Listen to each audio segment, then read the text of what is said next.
Luke here. Spoiler, spoiler, blah blah blah. If you haven't seen the latest episode of Game of Thrones, that's all I'm discussing here, so be warned. There are also some book spoilers if you care about that.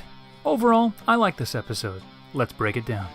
This episode begins with Dany grilling Varys about his past and current loyalties, citing instances where he had betrayed her father and King Robert while trying to put her brother, who everyone agrees was a huge douche, back on the Iron Throne.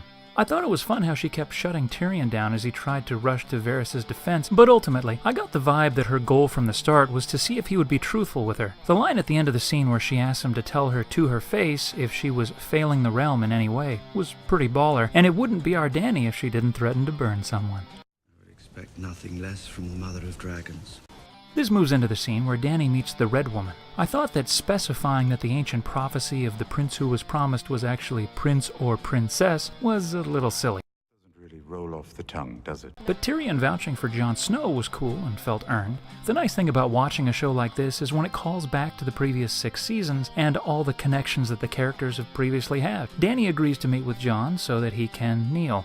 Or else she'll burn him, I'm sure. From fire to ice, we head up north where Jon considers meeting Dany after reading the latest R-mail message from Tyrion, which contained the bastard line, another great callback to he and Tyrion's first meeting at Winterfell. I will say, though, when Davos asks, What breathes fire? I kept waiting for the rest of the riddle. What breathes fire? But holds water. A dragon glass. Ba-dum-tsh.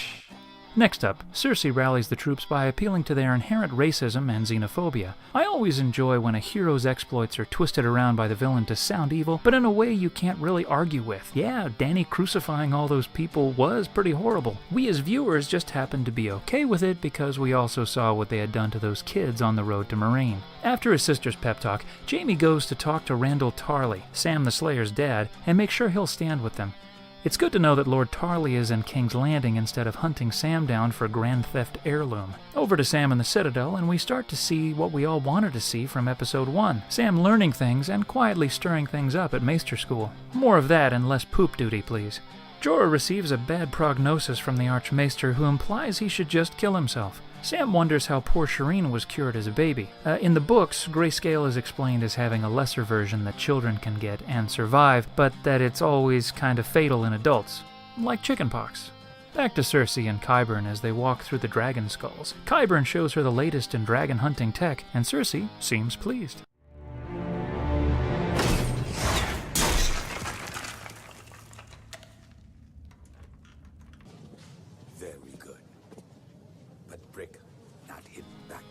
Then we have Daenerys and Tyrion at the painted table, going over the plans for conquering Westeros. The only thing that you can always count on in Game of Thrones is that if a plan is laid out in advance for the audience, it will fail in some way.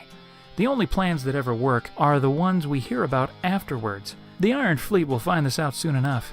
After the meeting, Lady Olenna advises Dany that she should be burning more things and people. You're a dragon. Be a dragon. Then we get Missandei and Grey Worm. This whole scene had me thinking of the Star Wars prequels, mainly because of the speech Grey Worm gives through a clenched mouth and halting English. To be fair, nothing in Game of Thrones is as bad as the writing in the prequels, not even the Sand Snakes, though it's close. But there were a few other things that popped into my head while this scene played out. You are my weakness. I'm in agony. I have fear. Fear leads to anger. Anger leads to hate. Hate leads to suffering. Mainly, how is this gonna happen? I guess I still see Missandei as the 11-year-old she is in the books, 8 years old when Dany first meets her, so this whole scene, while kinda sweet in how reluctant the poor eunuch was to take off his pants, was a bit strange. From the head-scratching sex stuff to a hilarious flaying scene, Sam shows up in the dead of night to try to cure Jorah by taking most of his skin off and applying a topical cream. Sam trying to shush the poor guy so they don't get caught was the funniest thing this episode.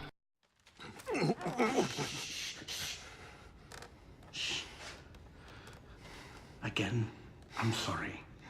But please try not to scream. Good luck to them both.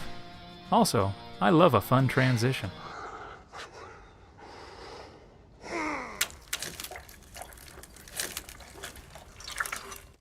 To Arya grabbing a hot pie from Hot Pie. She finds out that Sansa and Jon are at Winterfell and decides she can make Cersei dead later. To the north. Meanwhile, Jon decides to ride to the south, because we can't have all the Starks meet up at once. The world would collapse on itself. Since Jon loves giving his command to people, "The wall is yours, Sansa. I mean, the north is yours, Sansa." North is yours. Now we have tomb talk with Jon and Littlefinger, and Jon strangles him a bit, which didn't really seem earned, but whatever. I know they were trying to mirror the scene when Ned did the same thing, but it made more sense the first time. Cut to Arya in the woods when White Walkers start to approach, or at least that's what they wanted us to think. It's actually her long-lost direwolf, Nymeria. I had assumed this was going to happen and honestly thought it was a bit cheesy at first, but when Arya recognized her old puppy, Nymeria? I got chills. I won't deny it. I did assume, like most people, that Nymeria would take her whole pack and escort Arya back to Winterfell, but instead she just buggers off. And I kinda like that better. That's not you. Lastly, we're treated to some of that award-winning Sand-Snick dialogue that everyone loves before 2/3 of them are murdered by Euron Greyjoy. Mama says. Will you shut up about Mama? Mama. So much for the old Iron Fleet. This attack was brutal, and I was surprised and pleased with the way it ended, with Theon literally jumping ship instead of fighting Euron for his sister. Game of Thrones is always at its best when it gives us the opposite of what we want. Ah, come on, you cockless coward. After last week's Frey slaughter, Theon's betrayal was like a breath of fresh air. Those are my thoughts on this week's episode. Let me know if you agree or disagree with anything I've said in the comments. See you next week, and remember, an unexamined show isn't worth watching. And hands of gold are always cold, but a woman's hands are warm. And hands of gold are always cold, but a woman's hands are warm.